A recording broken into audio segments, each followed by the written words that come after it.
Hello everyone, कैसे हैं आप सभी? ठीक नहीं है ना? बोर हो रहे हैं घर पे बहुत ज़्यादा।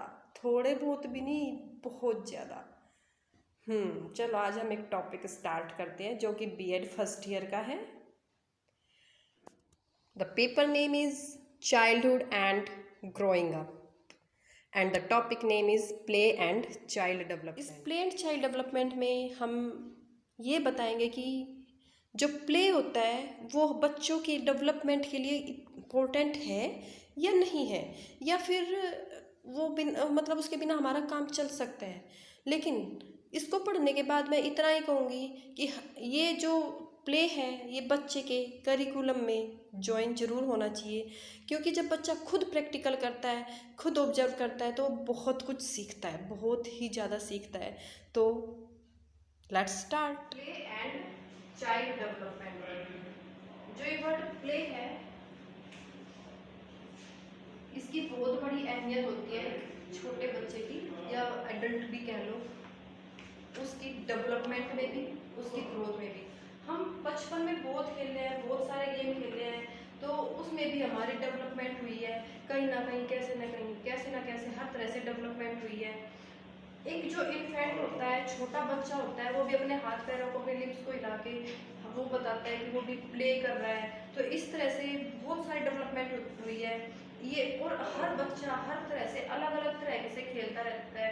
उसके मतलब हर किसी का वे यूनिक है, ये नहीं कि हर सब एक ही तरह से खेलना चाहे। अगर मैं चोर बनना चाहूँ तो चोर बनूंगी अपने गेम में, अगर मैं प्ले कर रही हूँ। अगर मैं सिपाही का और अच्छे से कर रही हूँ तो मैं सिपाही बनूंगी। तो इसी तरह से सभी का यूनिक होता है। और डेवलपमेंट बहुत सा अलग अलग तरह से भी होती है, जैसे कम्युनिटिव होती है, साइकोमोटर होती है, फिजिकल होती है। हर तरह से डेवलप होता है इस प्ले के कारण। और अगर ये प्ले नहीं होगा तो बच्चे की child and growth and development भी बच्चे की रुक जाएगी। क्योंकि अगर हम उसे खेलने ही नहीं देंगे तो वो कैसे खेलेगा, कैसे रहेगा, क्यों क्यों खेलेगा वो, क्यों उसके मतलब बहुत सारे चेंजेस आने लगते हैं। और वो चुप वही लोनलीनेस आ जाएगा उसके अंदर, वो अकेला अकेला रहना लगेगा। आजकल तो ये हो भी रहा है, बच्चे अकेला रहना पसंद कर रहे हैं और खेलना नहीं चाहते।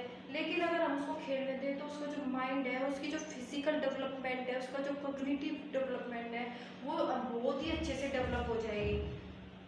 अब हम इसका introduction, play is an important part of childhood development. जो मैंने अभी सभी बताया वो सारा इंट्रोडक्शन ही था वैसे। Next is meaning according to different situation. इसके बहुत सारे मीनिंग होते हैं, कहीं कोई किसी तरह से मीनिंग देता है इसका, कोई किसी तरह से मीनिंग देता है। तो play means to do something, to enjoy yourself और टू हैव फन।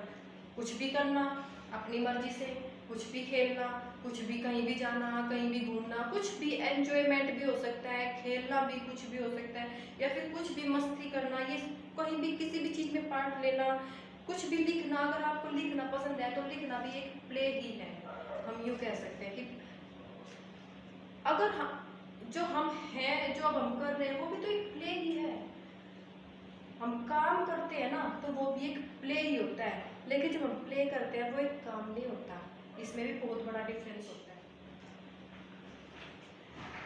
सभी जैसे अब हम कह सकते हैं कि इसका प्ले का ना हम हर सिचुएशन में अलग अलग तरह से डिफाइन कर सकते हैं। तो इसी तरह से हम इसको अलग अलग वे से डिफाइन भी कर सकते हैं। और बहुत सारे जो साइकोलॉजिकल है या साइकोलॉजिकल साइंटिस्ट रहे हैं या पढ़ाने प्रोफेसर्स रहे हैं, उन्होंने सबने अलग अलग तरह से इसकी डेफिनेशंस भी दी है प्ले की।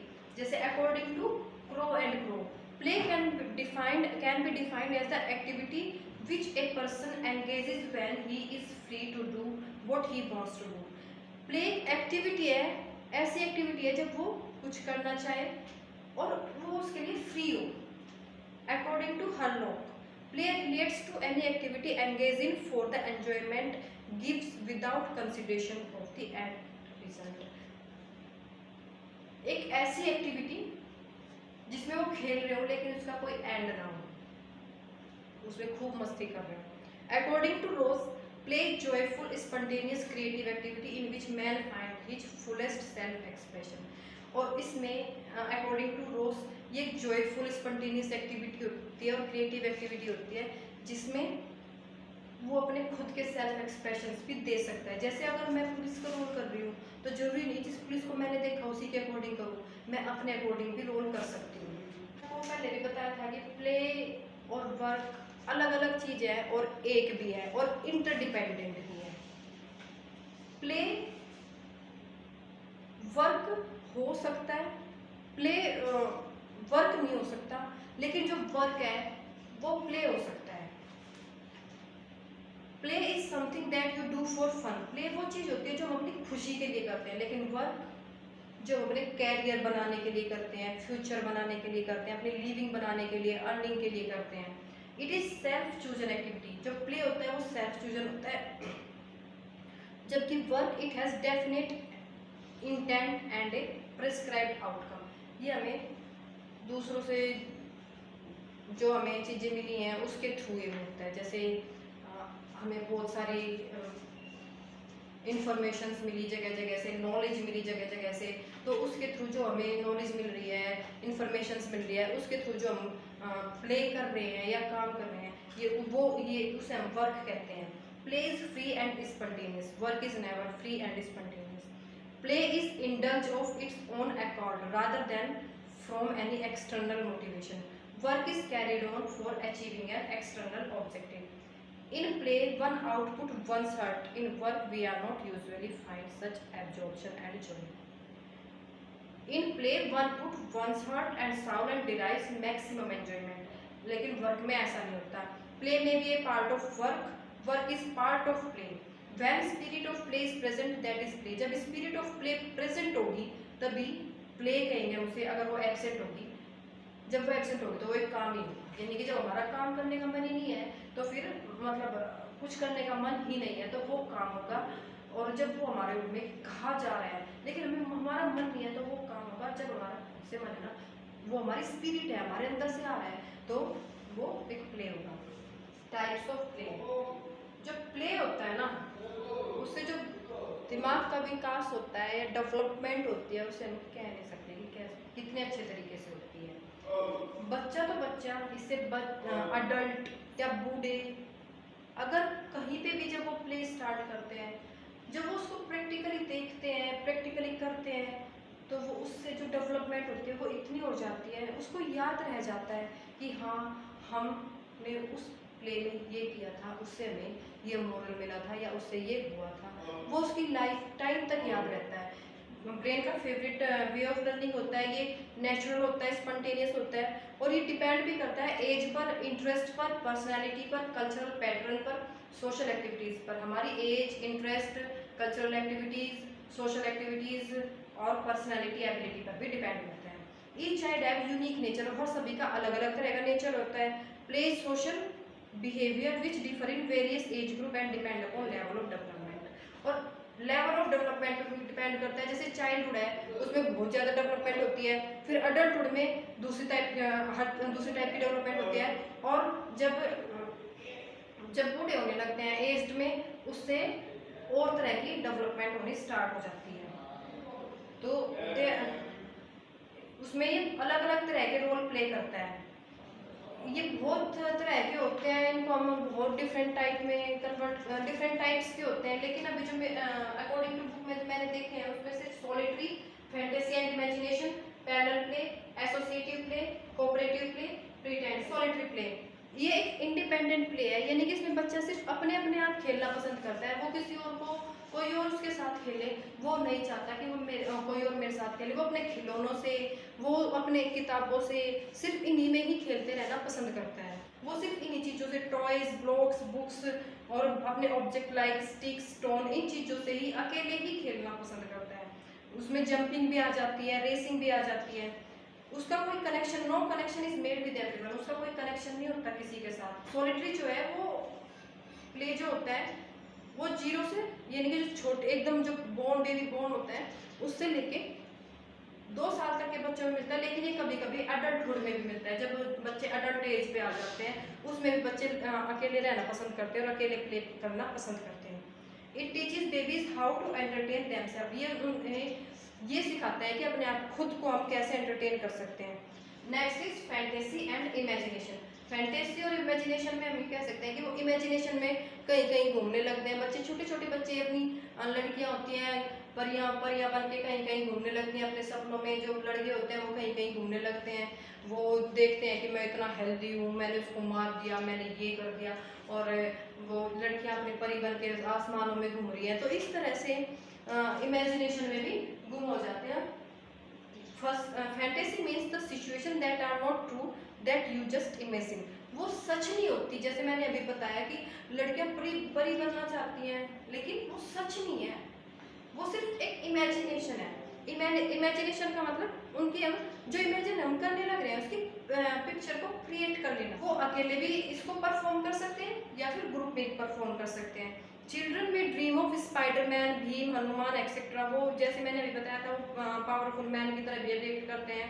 और dream to love like, fly like bird, butterfly, shine like moon, jump like frog etcetera. इसमें जो डेवलपमेंट होती है वो लैंग्वेज डेवलपमेंट बहुत ज़्यादा हो जाती है, बहुत ज़्यादा नहीं मतलब नॉर्मली लैंग्वेज डेवलपमेंट होने लगती है इसमें, फिजिकल डेवलपमेंट भी होती है इसमें, इमोशनल डेवलपमेंट भी होती है। क्योंकि एक बच्चा जब यूँ सोचता है इमेजिनेशन में कि भाई मैं दौड़ने लग रहा हूँ, तो वो खुद भी अपनी उसकी जो फिजिकल डेवलपमेंट है वो खुद भी दौड़ता है और वो सपनों में खोना स्टार्ट कर देता है।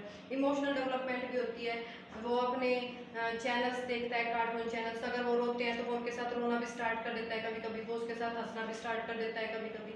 तो उनकी इमोशनल डेवलपमेंट भी होने लग रही है इसमें।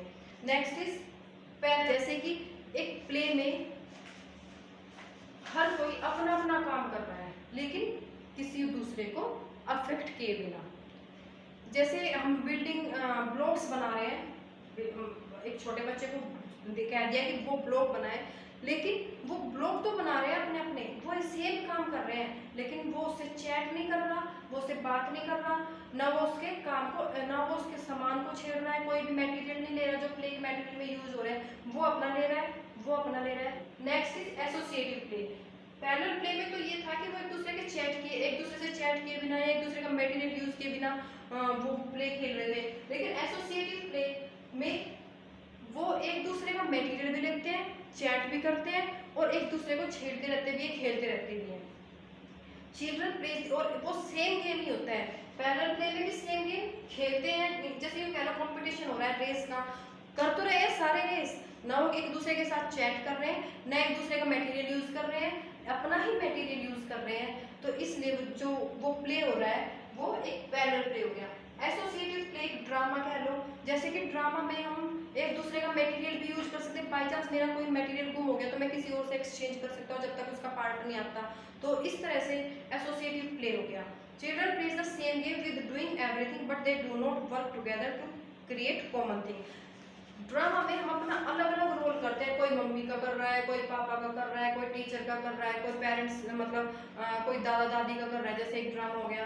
तो उसमें कर तो प्ले तो एक ही हो रहा है लेकिन अपना अलग अलग काम कर रहे हैं और एक दूसरे का मटेरियल भी यूज कर सकते हैं और एक कॉमन थिंग नहीं कर रहे हो, बस एक मतलब एक कॉमन थिंग नहीं कर रहे, सब अपना अलग अलग ही रोल कर रहे हैं। डू नॉट हैव कोऑर्डिनेशन, उनका कभी कभी कोऑर्डिनेशन भी बिगड़ जाता है। लर्न टू, और इससे इस एसोसिएटिव प्ले से वो ग्रुप में प्ले कर ग्रुप में रहना सीख जाते हैं। जैसे बच्चे लोनलीनेस में है तो अगर जब वो स्कूल में जब ऐसे ऐसे प्लेज होते हैं तो इससे ग्रुप में रहना उसको अच्छा लगने लगता है, उसको स्कूल में जाना अच्छा लगने लगता है क्योंकि वहाँ पे ग्रुप सा बन जाता है, वो एक दूसरे के साथ प्ले करना पसंद करने लगते हैं। और ये मोस्टली 3 to 4 ईयर ओल्ड में भी होता है और हम कहते हैं अडल्ट में भी होता है। वन चाइल्ड प्ले, जैसे group of children riding tricycle next to one another, they may talk in fact but there is no definite goal of activity। जैसे कुछ बच्चे साइकिल पे जा रहे हैं, वो एक दूसरे से बात करने लग रहे हैं लेकिन उन्हें गोल नहीं पता, वो चलने जा रहे हैं, कोई कहीं से आ जाएगा वापस, कोई कहीं पे जाने लग रहा है, क्या पता वो अपने घर जा रहे हो, क्या पता वो घूमने जा रहे हो। तो इस तरह से किसी का कोई इसमें एम नहीं होता कि प्रॉपर एम नहीं हो। Next is cooperative play. Children play and work together, इसमें बच्चे एक दूसरे के साथ खेलते हैं, प्रॉपर कम्युनिकेशन होता है, 4 to 6 ईयर होता है, कोऑपरेशन होता है, कोलैबोरेशन होता है, learn to work in a group, और इसमें भी ग्रुपिंग में लर्न करना सीख जाते हैं।